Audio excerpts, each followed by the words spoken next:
오늘 본문 말씀은 부자 청년과 베드로의 대학 말씀으로 이루어져 있습니다. 보통 많은 분들이 부자 청년에 관한 말씀과 베드로에게 하신 말씀을 분리시켜서 이 말씀을 설교하고 있는데, 사실은 이 두 말씀은 서로 연결이 되는 하나의 부분이라고 말할 수가 있겠습니다.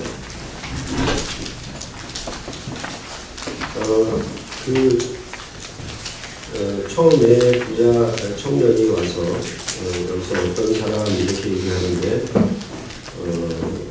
22절에는 그 청년이다 이렇게 얘기하고, 또한 예수님이 그런 비유에서 부자가 하늘나라에 들어가는 것이 낙타가 하늘길을 통과하는 것과 같다 이렇게 말씀하시는 것으로 보아서 부자 청년이라고 이름을 붙였는데, 그가 와서 예수님께 묻지요. 선생님이여, 내가 무슨 선을 하여야 영생을 얻으리까? 이렇게 물었습니다. 이것에 대해서 29절 끝에 보면은 여러 배를 받고 또 영생을 상속하리라 이렇게 되어 있죠. 그러니까 이 부자 청년에 관한 얘기와 베드로에 관한 얘기는 서로 하나이고, 또한 이 부자 청년은 예수님께서 이 모든 소유를 가난한 자들에게 나눠주고 너는 나를 따르라 그렇게 얘기하는 것에 대하여 부자 청년은 따르지 못하고 근심하여 돌아갔는데, 베드로는 우리는 모든 것을 버리고 주를 따랐나이다 이렇게 말씀을 하는 것을 보아서도 이 두 내용은 서로 분리된 내용이 아니라 하나된 내용이라는 것을 우리로 알게 합니다. 그리고 어떤 의미로 이제 이런 영생에 얻는 자들이 누구냐, 그것은 맨 뒤에 결론적으로 말을 하는 것처럼 30절에 먼저 된 자로서 나중되고 나중된 자로서 먼저 될 자가 많다 이렇게 말하는 것 가운데 있고, 마태복음은 다른 복음서와 달리 이 말씀을 다시 한번 더 반복합니다. 그것은 20장 16절에 보시면 이와 같이 나중된 자로서 먼저 되고 먼저 된 자로서 나중된 자 이런 말씀이 또 반복되고 있는 것입니다. 그러니까 전체적으로 이러한 영생을 얻는 자들이 누구냐? 그것은 먼저 된 자가 나중되고 나중된 자가 먼저 된다는 것을 통해서 이제 나중으로 끝으로 말제로 들어온 자가 첫째가 되는 방식이다 이렇게 말씀을 하고 있습니다. 이런 부분들은 그냥 부자 청년과 베드로를 대비시켜서 여기 나타낸 이 본문 안에 있는 말씀으로만 접근해서는 다르게 그 의미를 알 수가 없습니다. 그래서 항상 전체적인 구조를 보고 그 구조 하에서 이 말씀이 어떤 위치에 속해 있는지 그것을 알아야만 다르게 이 말씀을 접근하고 해석할 수가 있겠습니다. 그럴 때 마태복음에서 이 말씀을 얘기하는 것은 크게 그 세 가지의 예수 그리스도의 순환과 부활, 그의 고난과 죽으심과 부활, 이것을 세 번 반복하는 말씀을 듣고 있다라는 것, 그 다음에 오늘 본문의 말씀은 두 번째 하신 말씀에 속해 있다라고 하는 것. 그래서 세 번째로는 20장 17절에 예수께서 예루살렘으로 올라가려 하실 때에 12제자를 따로 데리시고 길에서 그의 죽으심과 부활에 대해서 말씀한 것, 그것이 세 번째고, 오늘 본문은 비교적 두 번째 하신 말씀 중에 거의 맨 마지막에 속해 있는 말씀이라는 것을 우리로 알게 합니다. 그러면 그리스도의 순환과 부활을 3번 얘기한 것이 과연 어떤 의미로 3번 반복한 것이냐, 그것은 출애굽기의 도움을 받아서 어떤 방식으로 얘기하는지 우리가 접근하여 해석할 수 있다라고 말씀을 드렸습니다. 그래서 이스라엘 백성에게 주신 출애굽기의 언약의 말씀도 10계명과 백성들 앞에 세우는 덕규들과 가나안 땅에 앞서 올라가셔서 가나안 땅으로 앞서 올라가셔서 그 7 족속을 몰아내는 일, 이 3가지의 형태가 전체적으로 그 언약의 내용을 구성하고 있다라고 말씀을 드렸습니다. 이러한 것은 항상 대강령 그리고 강령들, 그다음에 이것들을 지킬 때에 이루는 나라적 목표, 이런 것들은 항상 우리 삶 속에 무언가 정하고 약속할 때에 이런 내용들을 따라서 항상 정하게 되어 있다라고 말씀을 드렸습니다. 그래서 대원칙을 천명하고 그 대원칙에 따른 시행령들이 무엇인가를 여러 가지로 나열하고, 이렇게 대원칙과 시행령들을 지키면은 그것은 어떤 목표를 이룰 것인가에 대하여 그것을 기록하고, 그런 다음에 이런 언약으로 함께 할 거냐, 그런 다음에 도장을 찍고 맹세해서 그 나라에 함께 참여하는 것, 그 일에 함께 참여하는 것, 그것이 바로 언약 체결이라고 할 수가 있겠습니다.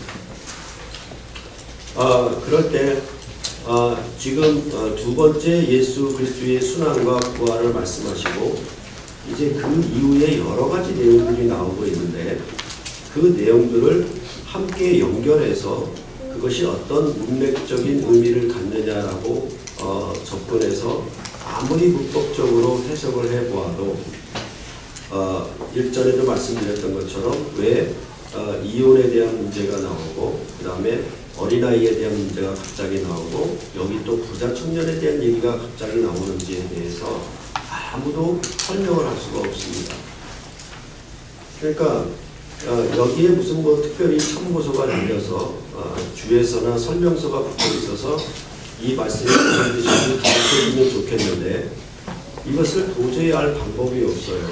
그러니까 예수님의 이혼에 대한 가르침, 예수님이 어린아이에 대한 가르침, 예수님이 부자 청년에게 하는 교훈, 예수님이 베드로에게 주신 말씀, 이런 식으로만 나열을 해서 이것이 어떤 연관성을 갖고 마가라고 하는 이 복음서의 저자가 왜 이런 것들을 한 곳에 연결시켜서 편집하여서 기록을 했는지에 대한 적당한 답을 주지를 못합니다.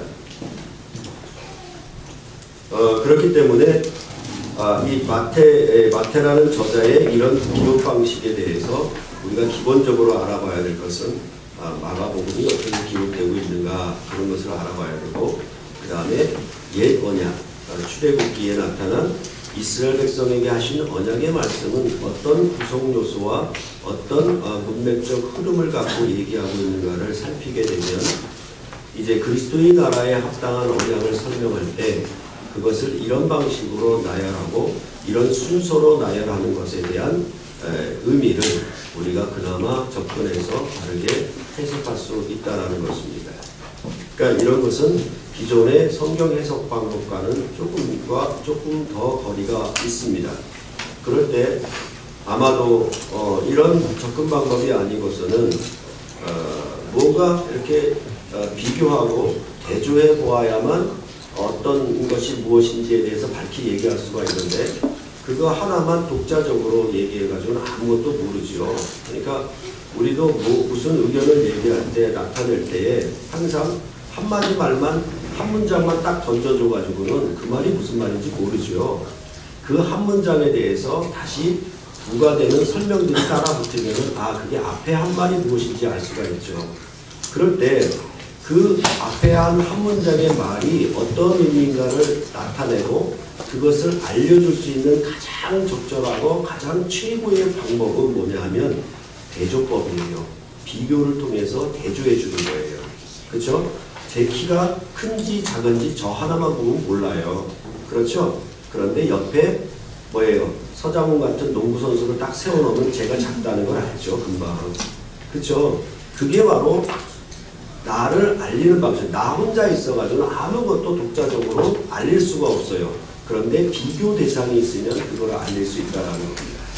그럴 때 우리가 이 마태복음이나 마가복음이 말하는 그 어떠한 구체적인 설명이 없이 독자적으로 하나만 이렇게 얘기해 놓은 상태에서 이것을 아무리 접근해서 알려고 하더라도, 그렇죠? 그러니까 저 혼자만 있을 때 제 키를 정확하게 재고 몸무게를 재고 뭐 생김새와 옷차림을 정확하게 말을 한다고 하더라도 거기에서 그치는 것이지 그것 자체가 다른 것과 비교해서 내 자체가 무엇인지에 대해서는 설명을 못하게 되어 있어요.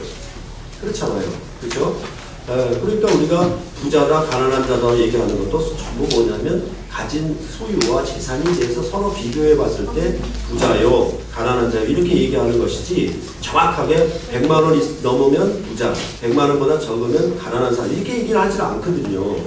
그런 부분들을 우리가 생각해 보면은 이 복음서의 말씀을 우리가 어떻게 해석해야 될 것인가는 성경이 구약, 신약, 옛언약, 새언약이라고 하는 이런 명백한 대조, 비교 구조를 갖고 있으니까 그것은 옛언약에서 어떻게 말씀하셨는지 그것들을 가져와 대조를 시켜보면은 이제 이 복음의 말씀이 무엇인지에 대해서 우리가 확실히 알게 되는 것이에요. 그렇기 때문에 당연히 출애굽기의 언약의 말씀을 기본적으로 끌고 와서 그 말씀이 무엇이었는가를 알게 되면은 이제 여기서 하시는 말씀이 무엇인지를 알게 되는 것입니다. 그렇기 때문에 세 번의 예수 그리스도의 그 순환과 부활에 대한 말씀을 출애굽기에서 말한 언약을 말씀할 때 그 세 가지 큰 통치들 그것이 어떤 구조로 말씀을 했는가를 우리가 그 빛을 받으면 이런 구조로 말씀하는 것이 뭔가를 알 수가 있고 또 그 하나하나의 내용에 들어가서 그 세부적인 내용이 어떻게 전개되는가를 보게 되면 또 다음의 내용들을 어떻게 말을 하는지 마태나 마가복음도 알 수 있다라는 것이죠. 그렇게 대조하고 비교하는 방법이 없이는 절대로 마태복음이나 마가복음 독자적으로는 알 수가 없어요. 그랬을 때 이제 출애굽기에서 백성 앞에 세우는 법규들에 대해서 시행령들에 대해서 얘기할 때도 일정한 어떤 구조적 틀을 갖는 거예요. 먼저 나와야 될 것, 뒤에 나와야 될 것 그런 것들의 순서가 있는 거예요. 그렇게 해서 처음에 말한 것과 마지막에 말한 것들을 연관성 있게 흘러가면서 전체가 뭘 말하는지 성경은 그런 방식으로 기록되고 있거든요. 그래서 그런 구조적 방식과 이제 마태복음이 말하는 구조적인 방식을 이렇게 비교해 보면은 이제 상대적으로 이제 이 마태복음의 말씀이 무엇인지 우리로 알게 하는 것입니다. 그렇게 볼 때 이제 여기 부자 청년에 대해서 나오니까 교회는 부자를 싫어하는가 보다. 부자는 하늘나라에 들어가기가 낙타가 바늘길을 통과하는 것보다 어렵다 그랬으니까 이제 교회는 부자가 들어오는 나라가 아닌가 보다. 그렇게 생각하겠죠. 이 자체를 보게 되면. 그러나 그런 의미는 이 본문에 나타나 있지를 않아요. 그런 부분들을 알고 우선적으로 이 부자 청년과 베드로에 관한 오늘 본문의 말씀이 어떤 내용인가, 어떤 주제를 갖고 하는 말씀인가를 전체적으로 규정을 하고 들어가야 돼요. 그래야만 이 안에 있는 내용들이 무엇인지 하나하나 다 밝혀낼 수 있는 것이지 그러지 않고는 이것에 대해서 각기 흩어지는 말씀으로 찢어지는 말씀으로밖에 단편으로밖에 들어오지 않고 전체가 무슨 말씀을 하는지 읽어도 모르게 되는 겁니다. 그래서 예를 들자면 오늘 말씀에서 그거 있잖아요. 뭐냐면 그 26절에 보면 예수께서 그들을 보시며 이르시되 사람으로서는 할 수 없으나 하나님으로서는 다 하실 수 있느니라. 그러니까 그 앞에서 그렇다면 누가 구원을 얻을 수 있습니까? 사람으로서는 할 수 없으나 하나님으로서는 다 할 수 있다. 이렇게 얘기하니까 우리는 금방 머리에 떠오르는 것이 뭐냐면 하나님의 절대적인 주권으로 인간의 행위가 아닌 하나님께서 우리를 구원하여 주신 그런 교리적 생각이 이 본문을 통해서 직접적으로 떠오르게 되어 있어요. 그래서 정녕 그 본문이 말하는 바를 밝혀내지 못하고 교리의 안경을 쓰고 교리의 가르침을 따라서 본문을 해석해 들어가는 정말 얼토당토 않은 일을 벌이게 되는 것입니다. 이건 전혀 관계가 없는 얘기거든요. 그러니까 그런 부분들에 대해서 여러분들이 바르게 이해를 해주셨으면 좋겠고, 그렇다면 우리가 그 출애굽기에 있는 말씀이 어떤 말씀인가를 우리가 좀 알아볼 필요가 있어요. 그랬을 때 출애굽기 22장인가요? 22장을 한번 보시겠습니다.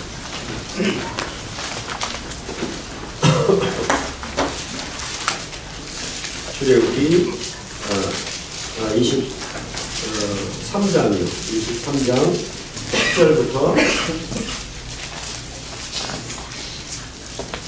19절까지. 예. 23장 10절부터 19절 말씀. 여기도 한 절씩 제대로 공독해 보이겠습니다. 너는 여섯 해 동안은 너희 땅에 파종하여 그 소산을 거두고 일곱째 해는 갈등만 하고 겨워서 내 백성이 하나님을 돕게 하라. 그러나 내 뜻도 하나님을 하시리라. 너는 엿새 동안에 네 일을 하고 일곱째 날에는 쉬라. 내 소와 나귀가 쉴 것이며 내 여종의 자식과 나그네가 숨을 돌리리라. 내가 내게 모든 일을 생각하지 않고 다른 신의 일을 의존하며 내 입에서 들게 하지 않으리라. 너는 매년 3번 내게 절기를 지킬지니라. 너는 그에게 절기를 지키라. 내가 내게 원하노 아비를 정하되 이에 동경을 모아주니 이는 그들을 위하여 것을 나왔습니다. 빈손으로 내가 아버지 말씀이다. 맥주절을 지키라. 이는 내가 수고하여 밭에 뿌린 것의 첫 열매를 거두니라. 수장절을 지키라. 이는 내가 수고하여 이룬 것을 연말에 밭에서부터 거두어 조상함이니라. 내 모든 남자들에게 세 번씩 주 여호와께 보일지니라. 너는 내 제물의 피를 유교론과 함께 드리지 말며 내 절기 제물의 기름을 아침까지 남겨두지 말지니라. 내 토지에서 처음 얻은 열매에 난 좋은 것을 가져다가 너의 하나님 여호와의 전에 드리지니라. 너는 너의 새끼를 들어 몸이 젖어서 삼지 말지니라. 아멘.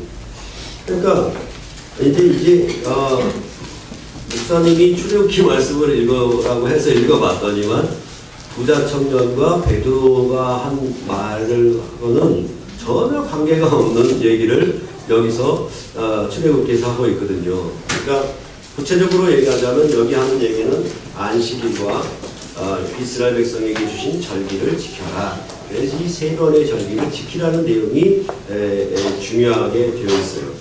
그러면 안식일을 지키고 1년 3차 3번의 절기를 지키라는 말과 이 부자 청년에 관한 얘기와 도대체 무슨 상관이 있다는 말인가? 아무런 관계가 없는 것 같죠. 그렇죠? 이 이스라엘 백성에게 언약을 설명할 때에는 이제 그 왕이 백성과 언약을 맺을 때에는 백성에게 이것들을 시행해라, 이것들을 명령들을 따라라 이렇게 얘기할 때에 그 명령들을 따르는 모든 것들은 그 마지막에 결론적인 얘기가 뭐냐면 그 나라 백성으로서 왕과 함께 그 언약을 지키는 삶들을 나타내는 것은 궁극적으로 뭐냐면 그 나라에 속해서 그 나라 왕께 헌신하는 백성으로 살라는 것이에요. 그렇죠? 무슨 말인고 하면 쉽게 얘기할 수 있어요. 뭐냐면 우리가 결혼하기 전에는 우리가 속해 있는 곳이 있죠. 부모와 친구들, 그렇죠? 이런 직장들에 이렇게 그 구성원으로 속해 있죠. 그런데 결혼을 하게 되면 이제 이런 관계들 이전에 어떻게 보면 뭐 우정이 최고다. 친구가 내 삶에서 최고다라고 생각했는데 그렇게 하고 친구들은 귀하게 여기고 아주 가깝게 지냈었는데 결혼하고 나서는 달라지죠. 왜냐하면 내 아내, 내 남편이 최고가 되죠. 그렇죠? 그렇게 되면은 이전에는 어떤 의미로 부모에게 속해서 아니면 친구에게 속해서 이렇게 살았는데 그런 의미로 뭐 부모를 공양하고 부양하고 뭐 공경하고 그 다음에 친구들과의 우정으로 대하고 그렇게 거기에 속하는 헌신을 나타냈다고 하면 이제 결혼하게 되면은 이런 것들은 그 뭐예요? 후순위로 밀려나고 남편과 아내가 먼저 내가 아내에게 아내가 나에게 전적으로 속하는 그리하여 내가 아내에게 헌신하고 아내가 남편에게 헌신하는 새로운 삶이 와요. 그렇죠? 그렇게 될 때 이러한 관계는 뭐냐면 부부가 이러한 관계를 결혼식으로 맺었을 때에는 뭐가 오냐면 계명이 와요. 계명이 와서 그것은 사랑의 계명이죠. 사랑의 계명을 지킨다라고 하는 것은 뭐냐면 내가 당신을 사랑하는 당신의 종으로 내 자신을 전부 당신에게 드려서 배우자에게 드려서 내 삶과 내 모든 것을 헌신합니다라는 뜻이 담겨 있는 거예요. 그렇죠? 그죠? 그러니까 결혼의 언약은 뭐냐면 이 전부가 나에게 속하고 내 전부가 너에게 속하는 방식이에요. 그렇죠? 그러면 살게 되는 모든 삶들, 내가 이제 남편과 아내로서 살아가는 모든 삶들이 있잖아요. 시행령들처럼 각가지의 일들을 살아가는데 그 목표가 전부 어디냐면 직장에 나가서 일을 하고 친구들을 만나고 뭐 어떤 뭐 취미와 어떤 생활을 하는 전체적인 목표가 뭐냐면 마지막에 뭐죠? 이것이 처자식을, 이 가족을 사랑하고 그에게 헌신하기 위해서 하는 일들이에요. 궁극적으로는. 아시겠습니까? 그러니까 이 아내를 빌미로 아내를 이용해 가지고 밖에 나가서 성공해 보겠다는 것이 아니라 밖에 나가서 일해서 수고해서 어떻게 하겠다고 아내에게 갖다 바치는 거죠. 그렇죠? 내 일의 수고를 몽땅 다 주는 거 아니에요. 그렇죠? 그것은 뭐냐면 내가 일하여 얻은 수고와 생명을 내 아내에게 몽땅 바치는 것이죠. 결국은 뭐냐면 그것이 남편이 밖에서 일을 해서 아내에게 송두리째 헌신한다는 얘기거든요. 그렇죠? 내가 무엇을 위해서 일한 겁니까? 내가 무엇을 수고한 것입니까? 내가 직장에서 성공하고 명예와 어떤 승진을 위해서 이 세상에서 어떤 그 높은 자리를 얻기 위해서 일하는 것이 아니라 궁극적인 목표는 뭐냐면 내 사랑하는 대상을 위하여 전적으로 내 삶을 다 거기다가 송두리째 바치는 거예요. 이게 헌신이에요. 이해가 되십니까? 그렇죠? 그랬을 때 이제 이스라엘 백성이 이 안식년과 절기들을 지키는데 이 안식년의 개념은 뭐냐면 만물을 지으실 때 창조주 하나님의 질서를 따르는 것이거든요. 그리고 여기에 그 유월절과 초실절과 수장절을 지키는 세 번의 절기는 전부 뭐냐면 애굽에서 나와서 구원을 얻어 가나안 땅에서 복식을 얻어 그것을 저장하고 그 얻은 곡식을 가지고 하나님 앞에 나와서 예물을 드리는 절기들이에요. 그렇죠? 그러니까 출애굽의 구원의 시작과 구원의 완성, 그것이 이 세 절기 속에 포함되어 있는데 하나같이 뭐냐면 이것은 전부 먹는 거예요. 뭔가 얻은 거죠. 뭔가 얻어서 생명을 누리는 거죠. 먹음으로 생명을 누리는 것이었죠. 그것이 이스라엘 백성인데 그냥 내가 밭에서 들에서 일을 해서 많은 곡식을 내가 일해서 얻었으니까 그냥 나만 먹고 사는 것이 아니라 그것을 여호와 앞에 들고 나와야 되는 거예요. 아시겠죠? 그러니까 남편이 밖에 나가서 일을 해서 아내에게 바쳐서 나는 누구다? 나는 당신에게 속했습니다. 나는 당신으로 말미암아 삽니다. 라는 것을 표현하듯이 이스라엘 백성은 이제 가나안 땅의 풍성한 곡식을 다 일을 해서 얻으면 어떡합니까? 그것을 여호와 앞에 들고 나오는 거예요.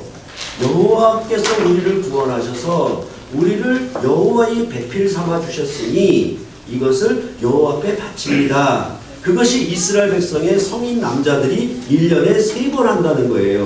그렇게 해서 이제 이스라엘 백성의 남자들, 그것은 곧 이스라엘 백성 전체를 대표하는 거니까 가정에서 아버지가 가정의 대표이듯이 이렇게 이스라엘 백성의 남자들이 절기 때마다 나와서 여호와 앞에 이런 자기들이 수고하여 일하여 얻은 곡식과 소산물을 바치게 되면 이제 우리는 이 가족은 이 백성은 여호와께 속하여 여호와께 헌신하는 백성입니다라는 것을 안식일과 이 세 절기 속에서 나타내주고 있는 거예요. 그러니까 앞에서 종의 법규라든가 상의 보상에 대한 법규라든가 그 모든 법규들을 행하는 데 있어서 궁극적으로 뭐냐면 이 모든 것을 행하는 것은 여호와께서 우리를 구원하는 출애굽 구원에 동행하고 여호와가 우리가 애굽 땅에서 나그네 되어서 압제받았을 때에 그 압제받았던 우리들을 구원하였으니 우리도 우리 중에 거하는 나그네를 압제하면 안 되죠. 그렇죠? 그래서 여호와께서 우리를 구원하신 구원에 함께 동참하는 거예요. 그렇게 따르는 궁극적인 이렇게 이 규례들을 따르는 복종하는 궁극적인 목표는 뭐냐 하면 우리는 여호와께 속한 백성입니다. 우리는 여호와의 구원으로 말미암아 여호와께 헌신하는 백성입니다라는 것을 안식일과 안식년과 이 세 절기를 통해서 나타내주고 있는 거예요. 그렇다면 이들이 생명을 얻었다라고 할 때에 이스라엘 백성이 생명을 얻었다라고 할 때 그 생명이라고 하는 것은 궁극적으로 무엇입니까? 가나안 땅에 들어가 처음 초실 때 처음 열매를 얻는 것, 그 다음에 많은 곡식을 수확해서 그것을 저장하는 절기. 그건 전부 뭡니까? 이 땅의 것들을 전부 얻는 것이죠. 그렇죠? 그래서 땅의 것으로 얻어서 풍성하여져서 그것으로 하나님의 축복을 받은 것이고 그것으로 말미암아 살면은 뭡니까? 이들이 율법을 지키고 계명을 지켜서 여호와와 그의 나라 백성으로서 함께 사는 생명을 나타내고 즐거워하게 되어 있는 것이에요. 그것이 바로 이 안식일과 이 절기들에 대한 계명이 왜 이 언약의 말씀에 백성들이 행하는 법규들의 가장 마지막에 와 있는가, 그런 것들을 여러분들이 이해하는 방편이에요.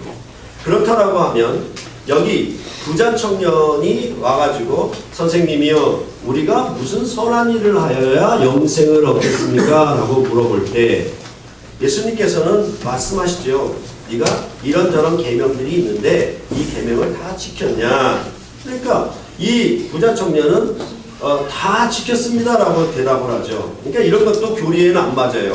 율법을 다 아무도 지킬 수 없어서 예수님이 대신 지켜주셔서 우리가 구원의 국론을 믿기만 하면 구원 얻는다고 말을 했는데, 여기 부자 청년은 다 지켰다라고 어떻게 보면 교리의 입장에서 보면 뻔뻔스럽게 예수님께 답변을 하고 있는 거예요. 그렇죠? 그러니까 이렇게 이 부자 청년이 답변을 하니까 예수님께서 말씀하시기를 정말 네가 대단하고 착하구나, 그런 의미로 말씀하시고 나서 뭐냐면 네 가진 소유, 이 모든 재산을 가난한 자들에게 나눠주고 그런 다음에 나를 따라와라, 이렇게 말씀을 하셨어요. 그러니까 이 부자 청년이 예수님을 따르지 못하고 결국은 근심하여 돌아갔다, 이렇게 말씀하고 있는 것이죠. 이렇게 부자 청년이 돌아가니까 이제 예수님이 제자들에게 말씀을 가르치기 시작하는 것이죠. 뭐라고 얘기했냐? 부자는 하늘나라에 들어가는 것이 낙타가 바늘길을 통과하는 것보다 어렵다, 이렇게 얘기한 것이죠. 그러니까 그 말을 들으니까 제자들이 생각하기를, 그렇다면 도대체 누가 구원을 얻을 수 있습니까? 그럴 때 이 제자들이 가지고 있는 구원의 개념은 뭐겠습니까? 기본적으로 구약의 이스라엘 백성이 출애굽의 구원을 받은 걸 기본으로 생각하고 있을 거 아니에요. 그렇죠? 그랬을 때 이 부자 청년도 뭐냐면 출애굽에서 우리를 구원하여서 가나안 땅에서 풍성한 소산물, 젖과 꿀이 흐르고 아주 풍성한 재산을 가지고 넉넉하게 누리는 것이 여호와의 구원을 받은 백성으로 그 생명을 누리는 것인데, 그걸 버리라고 했으니까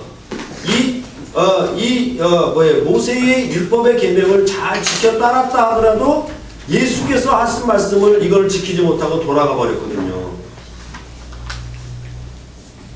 그러면 궁극적으로 이스라엘 백성의 구원, 여기 제자들이 갖고 있는 구원의 개념은 뭐냐면 부자가 되는 것이 구원이에요.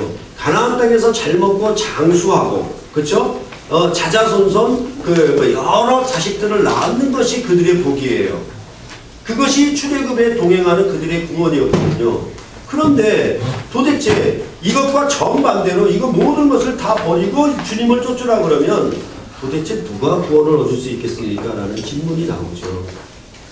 그럴 때 예수님께서 말씀하시기를 사람으로서는 할 수 없으나 하나님으로서는 할 수 있다 이렇게 답변을 하신 것이에요.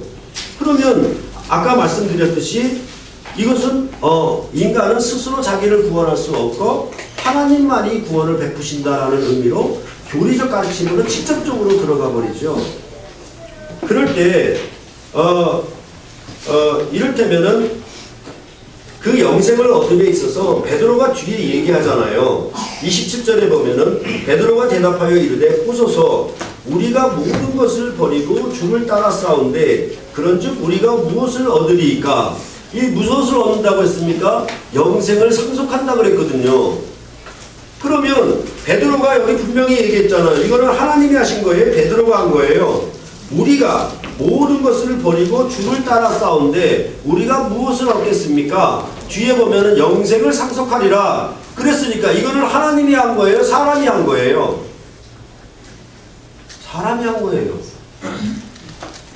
그러니까 철학적인 교리적 가르침을 가지고 그 안경을 써서 들어가 버리니까 이 앞뒤 말이 이해가 안 되는 것이죠. 그러면 예수님께서 어떤 배경 가운데 이 말씀을 하셨냐면 하면 이제 이 부자 청년은 그 율법의 계명들을 다 지켰잖아요. 그 계명을 지켜서 부자가 되고 풍성한 생명을 누리는 것은 사람이 할 수 있으나 이제 예수님이 말씀하신 것 이거 다 버리고 너는 나를 따르라고 하는 예수님의 계명에 대해서는 이건 누가 하신 거예요? 하나님이 하신 것이죠.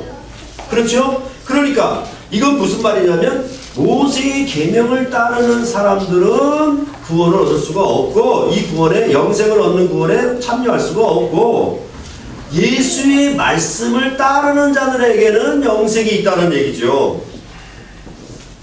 이해하시겠습니까? 네, 그렇죠. 그러니까 늘 말씀드렸듯이 전세 계약, 전세로 계약을 해서 전세에 나타난 계명들을 다 지키면 뭐가 됩니까? 해마다 살 때마다 항상 전세 계약자로 세입자로 살아야죠. 그건 주인이 안 돼요. 그렇죠? 그거는 어떤 의미로 여기 하는 것처럼 전세 계약으로 살면 그렇죠? 그것만이 나의 생명이고 나의 구원이라고 여겼던 사람들은 감히 뭐예요? 내가 집을 사? 아파트를 사? 그거를 꿈도 꾸지 못하고 그런 경우를 자기 주변이나 자기 친척 중에서 보지 못한 사람은 어떻게 우리가 집을 아파트를 살 수가 있습니까? 이런 말과 같지요. 그렇죠? 그러나 이제 주인으로 내가 집을 사게 되면 뭐가 됩니까? 새로운 계명이 오죠. 세입자로 사는 계명은 벗어버리고 이제 주인으로 사는 계명이 와서 무슨 삶을 사게 됩니까? 세입자로 주인이 오늘도 내일도 월세 올릴까봐 두려워 전전긍긍하는 삶이 없어지는 거죠. 이제 주인으로 넉넉하게 내 집을 꾸미고 내 집이 살기 편하게 만들어가는 주인으로서 삶이 계명을 지켜가면 나타나겠죠. 그것이 바로 모세의 계명을 따랐던 부자 청년이 어떤 의미로 전세계약에서 전세계약으로 그래도 나는 전세 살 수 있지. 어떤 사람들은 집도 없이 그쵸? 살고 있는데 나는 그래도 전세로 살 수 있어 라는 만족으로 생명을 누리는 것이 복이라고 스스로 느꼈는데 예수님은 뭐냐면 그거 다 필요 없다. 뭐냐면 영생을 얻고 하나님의 계명을 쫓고 이 예수님의 말씀을 들으면 그것은 영생을 상속하게 된다라고 말씀하고 있는 것이죠. 그러니까 이것은 사람이 할 수 있냐? 사람은 할 수 없죠. 모세의 계명은 무엇만 줬습니까? 가나안 땅에 풍성한 생명을 주고 부자로 만드는 생명만 주었을 뿐이지 영생을 주는 계명이 아니었단 말이에요. 전세 계약을 맺어서 전세에 속한 계명을 주니까 전세로 사는 생명만 주었다 그 말이에요. 그러나 이제 예수의 말씀을 듣고 예수의 계명을 쫓아 예수를 따라가게 되면 무엇을 준다? 주인이 되고 영생의 삶을 준다라고 말씀을 하고 있는 거예요.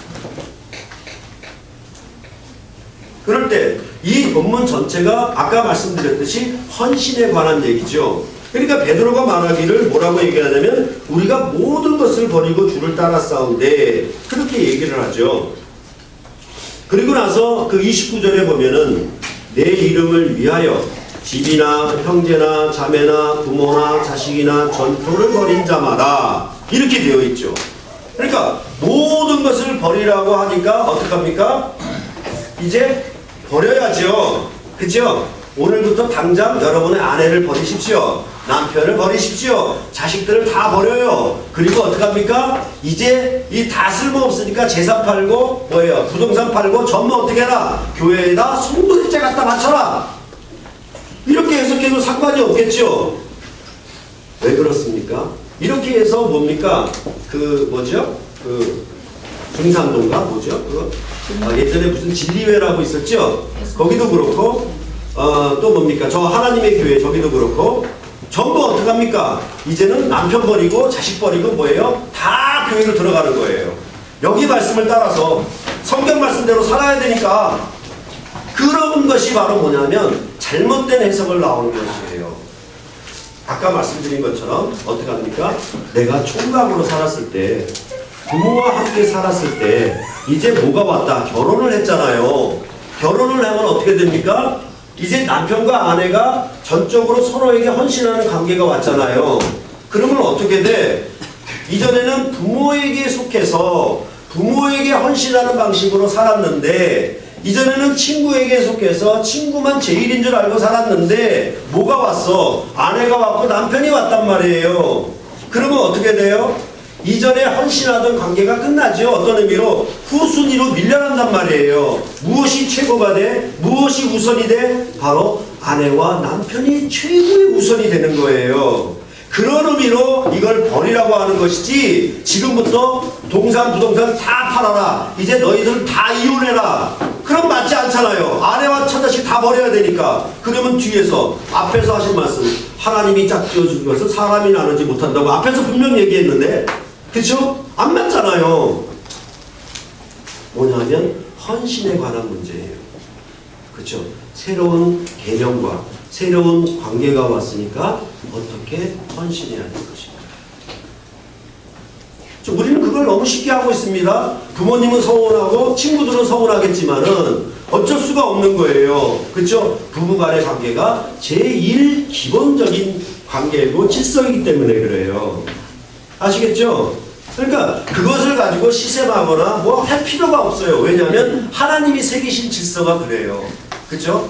이 아담과 하와를 지을 때부터 이 둘이 부모를 떠나서 한 몸을 이룬다라고 말씀하셨거든요. 무슨 말인지 알겠죠? 그런 부분들로 우리가 이 말씀들을 생각해야 되겠죠. 그렇다라고 하면 무슨 뜻이뇨? 이것은 누가복음에도 이런 말씀을 해요. 이제 예수님이 승천하려고 예루살렘에 올라가실 기약이 차감에 올라가시는데 예수님을 따르려고 하는 제자들이 있어요. 그런데 뭐냐면 집에 뭐예요? 부친이 돌아가셨어. 그래서 예수님께 내 부친을 먼저 장례식을 하고 주님을 따르겠습니다. 그렇게 말을 했고, 그렇죠? 그 다음에 내 친척과 가족들에게 작별 인사하고 주님을 따라가겠습니다. 그렇게 얘기를 해요.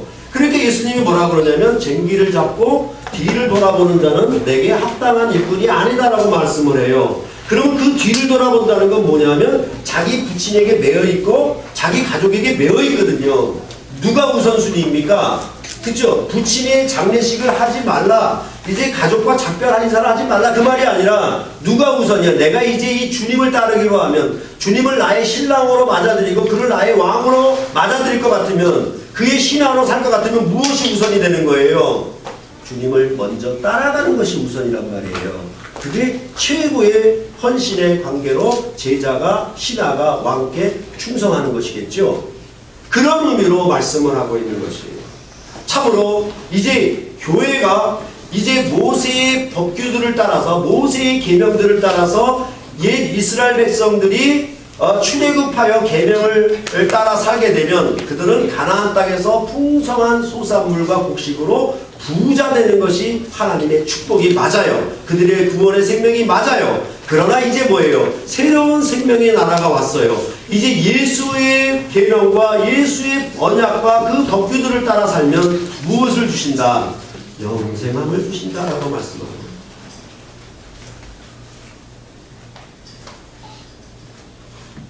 그럴 때 베드로가 그런 줄 우리가 무엇을 얻을 수 있나이까 이렇게 물어보았을 때 예수님께서는 하나를 얘기를 하셨어요. 두 가지를 얘기하셨는데 그건 뭐냐면 28절에 말씀하는 것처럼 예수께서 이르시되 내가 진실로 너희에게 이르노니 세상이 새롭게 되어 인자가 자기 영광의 보좌에 앉을 때에 나를 따르는 너희도 12보좌에 앉아 이스라엘 12지파를 심판하리라 이렇게 말씀하고 있죠.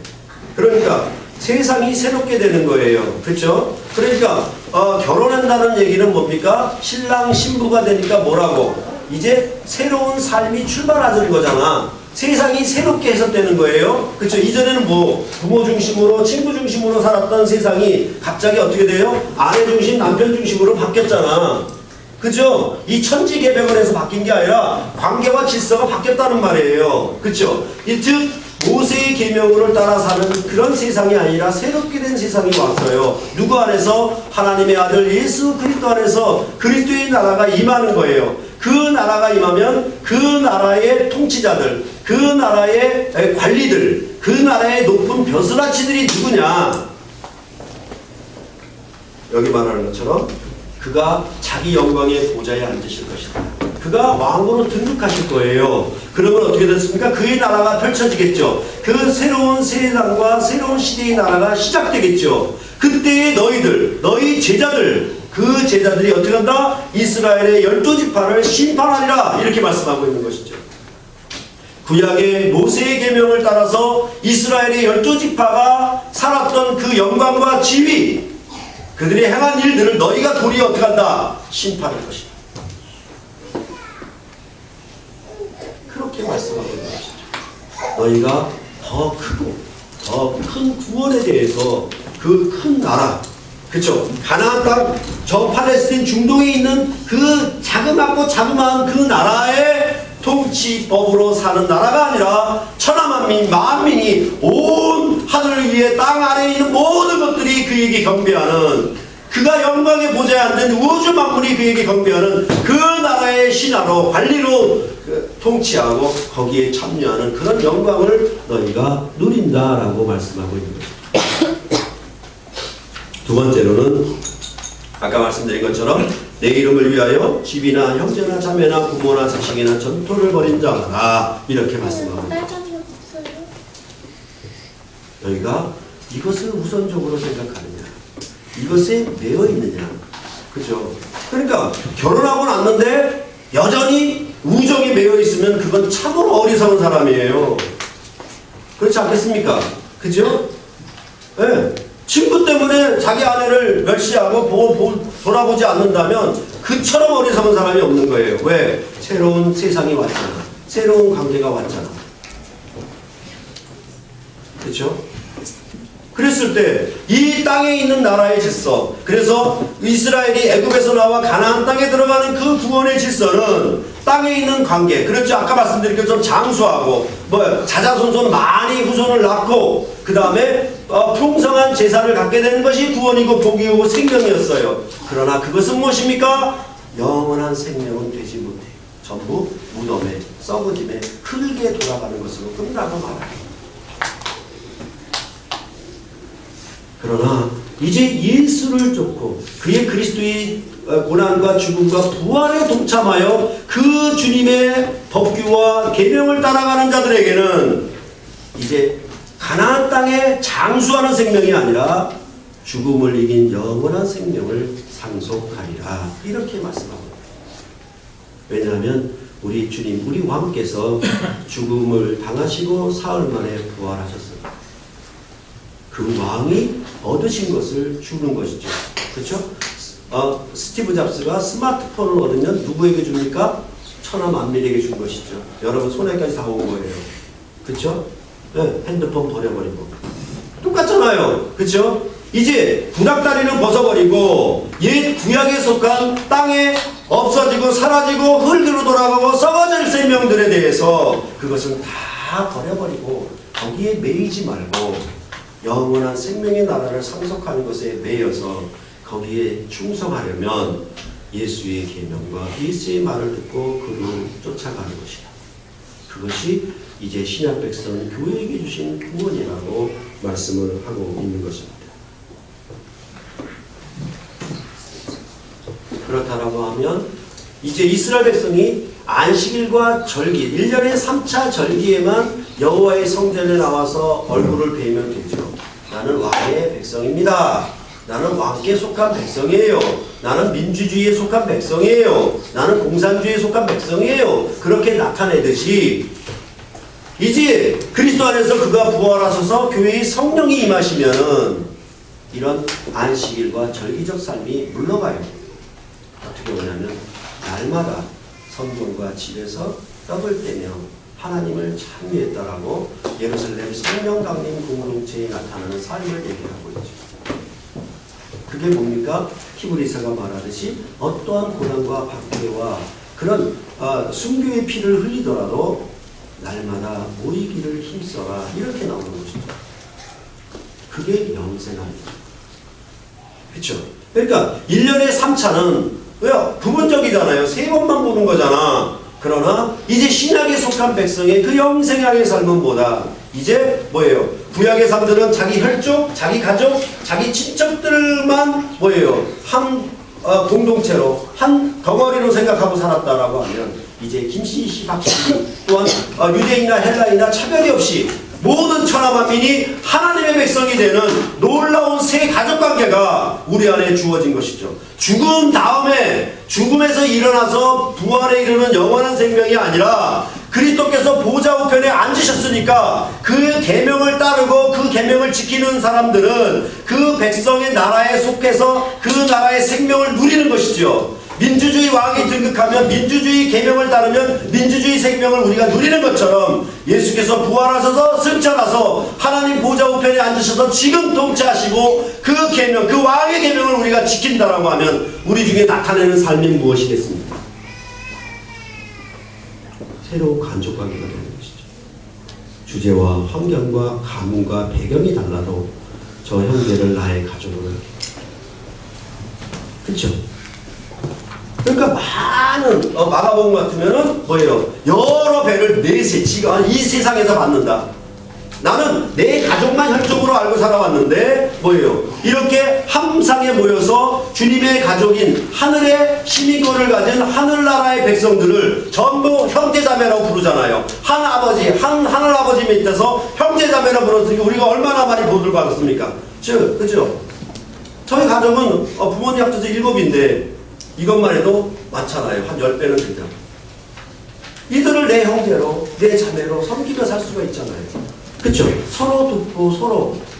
이게 복이죠. 그렇지 않던가요? 그쵸? 여러분들이 나누는 대화나 여러분들이 서로를 생각해주는 마음을 항상 뭡니까? 따뜻하게 사랑함으로 서로를 대하잖아요. 여러분들이 이 형제자매들에게부터 내가 장사치가 되어서 무엇을 얻을 건가, 이익을 얻을 건가 이렇게 살고 계십니까? 아니잖아요. 그렇죠. 그런 것들이 과연 이 세상에서는 아무도 맛볼 수 없고 아무도 그것을 누리는 생명이라고 주지 못했는데 여러분들은 뭐예요? 오늘도 아마 식사당번이신 집사님은 내 먹을 것, 이 가족들을 먹을 것을 위해서 다 준비하셨을 거예요. 마치 자기 자식들에게 먹이는 거죠. 그게 복이죠. 이해하시겠습니까? 그것이 우리 안에 와 있는 이 영원한 생명의 교제가 와 있다는 거죠. 그래서 비록 뭐예요? 내가 아이를 못 낳더라도 이제는 뭐예요? 영원한 생명 교제에 들어가니까 뭐예요? 이 아이 낳고 아이 낳지 못하는 것, 결혼하고 결혼하지 못하는 것, 그런 것에 매이질 않는다는 말이에요. 그렇기 때문에 바울은 독신으로 살아요. 이해하시겠죠? 그런 생명의 질서가 우리 안에 믿음으로 나오면 이들은 어떻게 된다? 영생을 상속한다. 그럴 때 우리가 예수의 그리스도를 따라가는가, 예수를 믿어서 구원 얻는 삶을 누리는가에 대해서 여러분들이 그 판단 기준으로 가지고 있어야 할 시금석이 무엇입니까? 이 세상 나라와 질서가 가지고 있는 것에 매여 있는가, 아니면 그리스도께 매여 있는가, 이것들을 생각하시는 거죠. 내가 어떤 일을 할 때, 무슨 선한 일을 하려고 할 때 그것이 선한 일인지 악한 일인지, 남의 것을 훔쳐야만 강도질을 해만 나쁜 일이 아니라 그리스도 왕을 섬기는 일이 아니고는 전부 나쁜 일이죠. 악한 일이죠. 그렇죠? 그러니까 밖에 나가서 많이 돈을 벌어가지고 내 비상 주머니를 따로 차고, 그렇죠? 이 내가 따로 얻은 돈을 나만을 위해서 쓴다고 하면은, 그렇죠? 내가 그것을 훔치거나, 그쵸? 어떻게 사기로 속여서 얻은 게 아니거든요. 근데 이건 전부 누구를 위한 거? 비자금은 자기만을 위한 거거든요. 근데 원칙적으로 우리가 결혼했을 때는 어떻게 하라고? 내 것이 너희 것이 되라고 했잖아. 그쵸? 그러면 뭐예요? 내가 빼앗지도 않고 속이지도 않고 훔치지도 않았어도 결국은 뭐다? 아내에겐 나쁜 일이 되는 거죠. 속였잖아. 내 전부가 아내의 것이 되어야 되는 거예요. 아시겠죠? 기준이 어떻게 달라지는지? 그것이 우리가 살아가는 생명의 질서란 말이에요. 이런 것들을 우리가 나타내주고 이러한 질서를 따라서 이 계명을 따라 선한 일을 하게 되면 여기가 뭐다? 천국을 상속하는 이스라엘 12지파가 가나안 땅을 상속했던 것보다 우리는 천국을 이 땅에서 누리고 나타내는 삶들에 우리는 참여하게 된 것이고, 형제자매들의 봉사와 섬김, 그들이 일한 수고를 통해서 여러분들이 하나님께 바치고 그것을 통해서 형제자매를 구제하고 그런 일들로 우리가 이웃을 내 몸과 같이 사랑한다면 그것은 우리가 여기 천국을 이루려고 모인 것 아니겠습니까? 그렇죠? 죽은 다음에 가는 천국 잘 몰라요. 그러나 예수를 믿음으로 그의 통치, 그의 나라의 계명을 지킴으로 우리가 받아야 할 마땅한 이 세상의 복, 그것은 바로 형제 사랑을 통해서 여러분들이 수고함으로써 형제를 내어놓아서, 그렇죠. 그래서 바나바처럼 초대교인들처럼 모두 핍절하고 가난한 자를 위해서 그들은 다 내어놓아 그들을 섬겼다. 그것이 불가능한 겁니까? 인간으로서는 지킬 수 없는 계명입니까? 아니죠. 할 수 있는 계명. 그렇게 해서 우리가 이런 아름다운 천국 공동체를 만들어가려고 여러분들은 믿음으로 이 세례를 받아 여기에 참여하게 된 것입니다. 이것을 따라 행하지 아니하고 여전히 자기 땅 호주머니를 차고, 그죠? 자기 배불리기 위하여 산다라고 하면 그것은 빌립보서에서 십자가의 원수로 행하는 것이다. 이렇게 말합니다. 다 자기 일만 구하고 그리스도의 일을 구하지 않는 것은 그리스도의 복음에 합당하게 생활하는 것이 아니다. 이 세상의 대적자들을 위해서 박해하고 핍박하고 아니면 세상의 명예와 세상에 얻는 자랑 때문에 나를 멸시하는 것 때문에 두려워서 복음의 일에 합당하게 참여하지 않을 것 같으면 그것은 십자가의 원수로 행하는 것입니다. 그리스도께서는 자기를 위하여 자기 몸을 주신 것이 아니다. 죄인을 위하여 자기 몸을 다 주셔서 우리를 사랑하셨고 그 구원에 우리가 동참하는 것입니다. 형제자매를 위하여 내 모든 것을 다 소유를 다 버렸다라고 하는 것은 나는 거기가 우선순위가 아닙니다. 그랬을 때 참으로 부모님들도 자녀들에게 무엇이 우선순위인가, 내가 무엇에 매여 있는가, 학교 성적에 매여 있게 만들었는가 잘 생각해 보셔야 됩니다.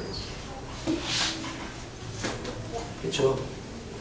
아이가 좋은 대학 들어가고 좋은 직장에 취직하는 것에 매여 있는가, 좋은 남편, 멋있는 신분 구하는 것에 매여 있는가, 아니면 그리스도께 매여 있어 아이를 훈육하고 가르치는 그런 일에 대해서 우리가 많이 생각해 보았으면 합니다.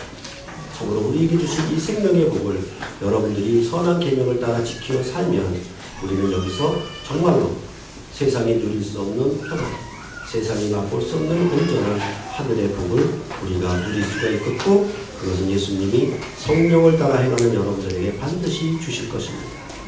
여러분들이 마음과 몸을 서로 협력해서 일심으로 한 뜻으로 한 마음으로 협력해서 그리스도의 일에 함께 동참하실 것 같으면 우리는 충분히 이곳을 주님의 나라, 그리스도의 나라 천국으로 만들어갈 수 있습니다. 제발 자기 호주머니, 딴 호주머니만 차려고 하지 마십시오. 그러면 우리는 분명히 이룰 수 있을 것입니다. 이러한 믿음으로 여러분들이 동행하셔서 우리가 이곳에 천국을 건설하는 아름다운 나라를 만들어가는 일에 여러분이 마음과 몸을 함께 헌신하기를 간절히 바랍니다. 기도하시겠습니다.